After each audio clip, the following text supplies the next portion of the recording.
Saludos, apreciados estudiantes.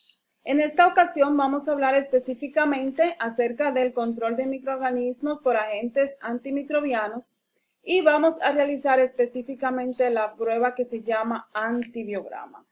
Una de las funciones más importantes que le toca desarrollar al laboratorio de microbiología es la determinación de la sensibilidad a los antibióticos de las bacterias aisladas de muestras clínicas significativas.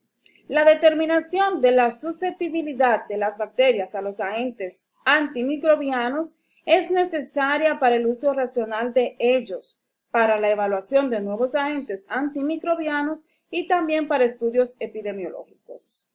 Un considerable número de bacterias mantiene su sensibilidad a los antibióticos sin presentar cambios. De igual modo, existe un sinnúmero de bacterias que ha aumentado su resistencia a los antibióticos en la medida en que se exagera con el uso y abuso de los mismos. E incluso se han descrito nuevos medicamentos de resistencia bacteriana. Esta práctica corresponde a la práctica número 20 de su manual de microbiología para los estudiantes de la clave MIP 133, estudiantes de medicina. Esta es la tercera parte del control de microorganismos.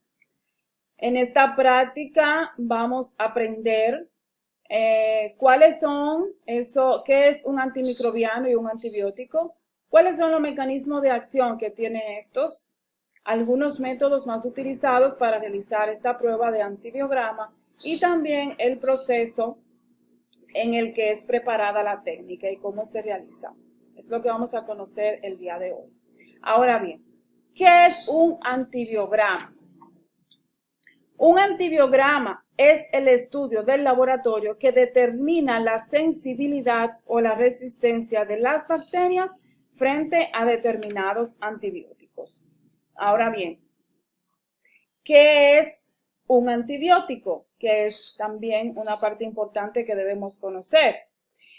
Los antibióticos son sustancias producidas por ciertos microorganismos que a bajas concentraciones son capaces de matar o inhibir el crecimiento de otros microorganismos y constituyen una clase especial de agentes quimioterápicos que se distinguen por el hecho de que se trata de sustancias naturales. Bien, dentro de los métodos que vamos a conocer para realizar la prueba de antibiograma, tenemos el método de Kirby-Bauer, siendo este el más usado a nivel mundial, el método de I-Test, que es una técnica cuantitativa, y también existen otras técnicas como la de dilución en caldo. La técnica de Kirby-Bauer es la que vamos a realizar el día de hoy en nuestra práctica. Es conocida también como la técnica de difusión en agar. Dentro de los materiales que vamos a necesitar para hacer la técnica está el agar Muller-Hinton, que es el medio recomendado y utilizado para realizar esta técnica. Vamos a necesitar también los discos de sensibilidad. Vamos a necesitar pinzas estériles para poder tomar los antibióticos y colocarlos en el agar Muller-Hinton. Y por supuesto vamos a necesitar también el microorganismo que vamos a estudiar. La técnica de difusión en agar. ¿Cómo se realiza esta técnica? Bueno, esta técnica solo es útil y confiable en los patógenos de crecimiento rápido, como por ejemplo las enterobacterias, estafilococos, pseudomonas, etc. Pero su uso es limitado en bacterias de crecimiento lento, como por ejemplo Mycobacterium y anaerobios. Durante muchos años, y a pesar de ser una técnica puramente cualitativa, el método de difusión por disco o método Kirby-Bauer, en función sobre todo de su comodidad, economía y fiabilidad, ha sido y aún es uno de los más utilizados en los laboratorios de microbiología de todo el mundo. O sea que es una técnica validada en todo el mundo. Es una técnica que ya está estandarizada. ¿Cuál es el procedimiento para nosotros realizar ese inóculo? Bueno, debemos preparar el inóculo tomando del cultivo alrededor de 4 a 5 colonias, ¿verdad? Con iguales características. Recuerden que vamos a trabajar sobre los cultivos puros, ¿no? Debemos colocar las 4 o 5 colonias en la solución salina que ya tenemos destinada, salina fisiológica que ya tenemos destinada.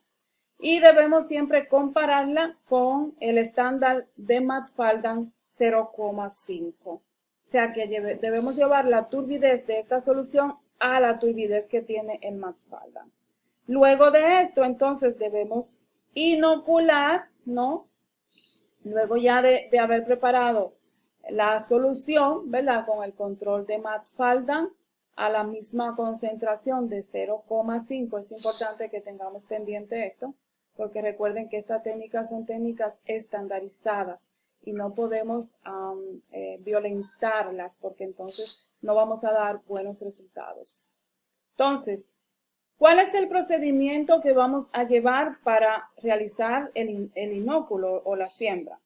No, después de haber ya hecho la solución, debemos incubar unos minutitos, ¿no? A 36 grados más o menos.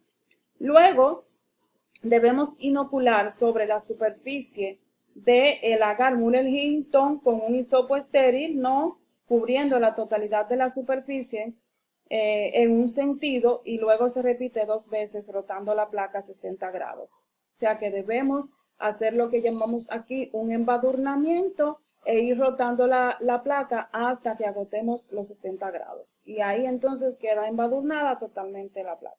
Debemos dejarla reposar entre 3 y 5 minutos, pero no más de 15 minutos. Y luego entonces vamos a proceder con ayuda de la pinza a colocar los antimicrobianos, ¿verdad? En la placa, los antimicrobianos que queremos determinar. Este proceso se realiza con pinzas que estén estériles cuando se aplican individualmente o bien con dispensadores automáticos. Debemos presionar siempre suavemente con ayuda de la pinza flameada, por supuesto, por la llama del mechero, para que los antibióticos se fijen en la placa y cuando viremos la placa no se caigan. Los discos deben ser colocados más o menos 1 o 2 centímetros lejos uno del otro para cuando se formen los halos evitar confusiones. Luego que terminamos ya de colocar todos los discos, entonces debemos incubar entre 36 y 37 grados de 16 a 18 horas las placas en la incubadora. Ese es el procedimiento que se lleva a cabo. Sin embargo, por ejemplo, hay cepas que requieren de una incubación, por ejemplo, de CO2, algunas, por ejemplo, libres de oxígeno, y todas esas condiciones debemos nosotros proveerla para que los microorganismos puedan crecer. ¿Qué vamos a encontrar luego de esa incubación de 18 a 24 horas? ¿Qué vamos a encontrar? Vamos a encontrar unos halos de inhibición, ¿no? Alrededor de los discos de antibióticos que indican sensibilidad de la bacteria frente al antimicrobiano. Pudiéramos también encontrar que la bacteria aún crece, o sea que no encontramos ningún halo de inhibición, por lo cual entonces se determina que la bacteria está haciendo resistencia al antimicrobiano. Esta práctica es una de las más importantes dentro de nuestro laboratorio de microbiología porque es de gran ayuda para el médico para poder dar con un diagnóstico certero, preciso y conciso para tratar la enfermedad infecciosa de su paciente. En este momento, pues vamos a pasar a la parte práctica en donde vamos a realizar la técnica, donde ustedes van a tener la oportunidad de realizar esta técnica y luego entonces mañana vamos a venir a ver los resultados.